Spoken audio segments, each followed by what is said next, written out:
Warning: the following content contains a lot of spoilers.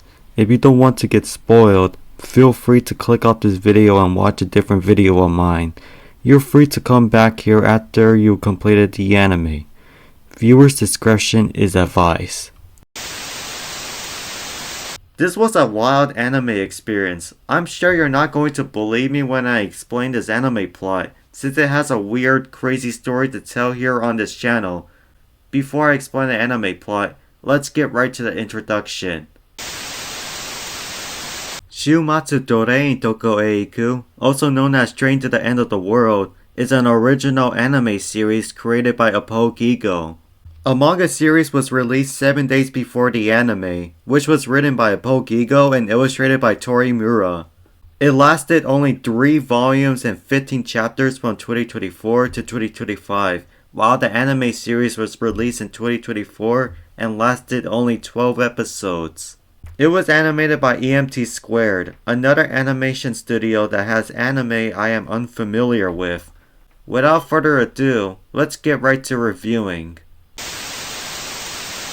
So we start the story with a girl named Yoka, who was mysteriously taken to a rooftop. She was told by a jerk named Pantaro to press a button that would cause a 7G effect, changing the world completely.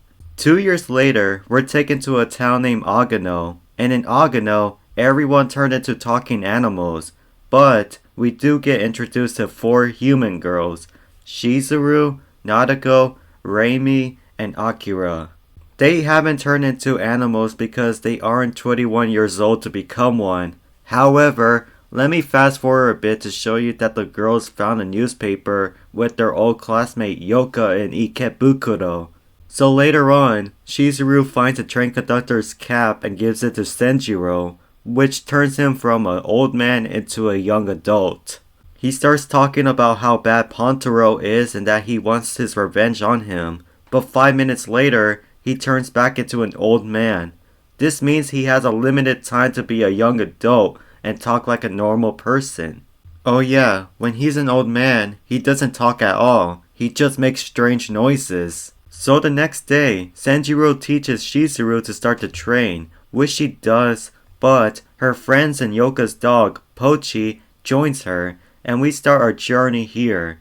So I will mention certain stations they stop at, but I will not explain everything since it's too much for me to explain. We see an old man from Ikebukuro on a swan boat who gives the girls a map to every stop. After being introduced to the old man, we arrived at Higashi Agano Station where the girls are greeted by people who have mushrooms growing out of their heads. So after the girls stopped in the town, it turns into a foreshadowing sequence. The mushroom people try to brainwash the girls by joining them, which they almost succeed, until Akira turns the girls back to normal.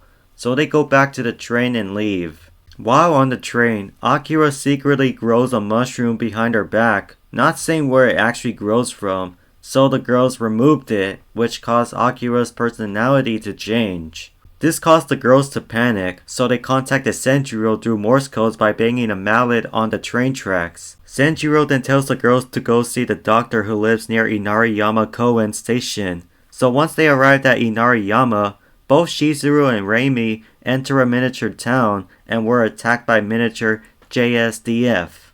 They both get captured but are later saved by a miniature groundskeeper. Both Shizuru and Reimi go to find a doctor in the town and they find Dr. Makoto, and they take Dr. Makoto to the train to help Akira.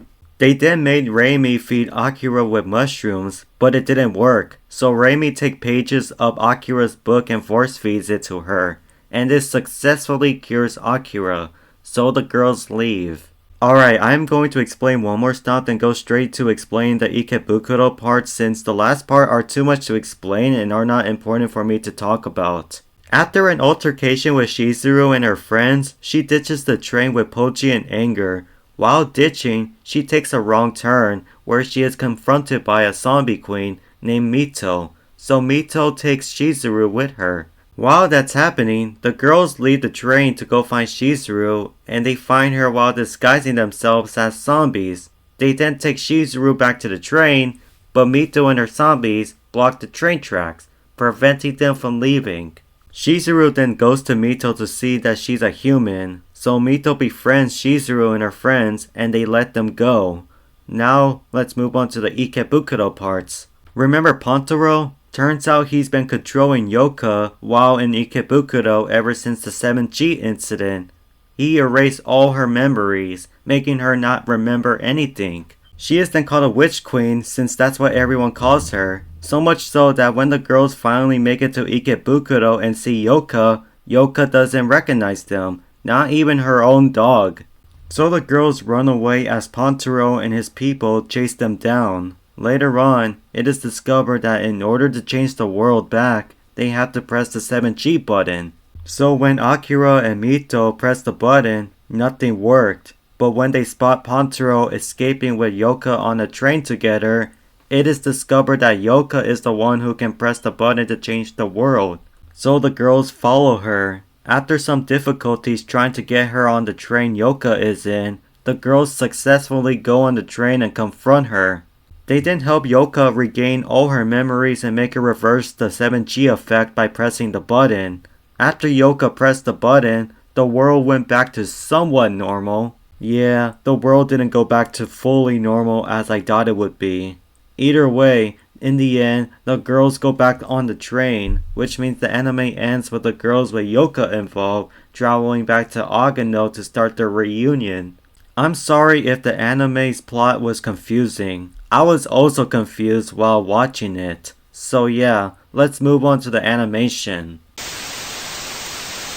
The animation was alright. It's somewhat colorful, but not too colorful. So I would say that the animation didn't affect me or anything. So yeah, let's move on to the opening and ending themes. The opening is okay. It's not my favorite type of opening since it's just slow and chill to listen to. The opening is performed by Rei Nakashima. However, I enjoyed listening to the ending theme more since the drops sounded dramatic in a good way. I even found it beautiful to listen to since I love the music artist's voice. The ending is performed by Roku Tenashi. Anyways, let's move on to the voice acting. This is the third anime in the series that doesn't have an English dub, the last one being Inuyashiki. But I'm fine with it since I actually enjoy watching Japanese with subtitles as well. Anyways, I like the voice acting in this anime. Every character has a fitting and great voice to hear. Coincidentally, my previous anime review was Black Lagoon, and the main antagonist Pantaro's voice actor also plays Rock. How crazy is that? Let's move on to the pacing. The pacing was pretty fast for me, since it had wow moments that would be solved immediately. If I can say how long it felt each episode, I can say it felt like 7 to 10 minutes each episode. So yeah, time for my final review. Time for my final review for Train to the End of the World. I'm placing Train to the End of the World on Good Show That's Nice, just behind Elfen Lied. The anime is alright. There are good scenes, while there are scenes that were weird and kinda mid. Time for my next anime. Alright, 1, 2, 3, 4, 5 shuffles. 1, 2, 3, 4, 5 spins. Let's see what I get next. Holy crap, that's my next anime. Alright. Alia sometimes hides her feelings in Russian. It's my next anime. Alright, time for my outro. I hope you enjoyed this video. If you did, please leave a like and subscribe. And please follow my socials in the description down below. And since you know what my next anime is going to be, stay tuned for that. Until then, this is Enjeru signing off.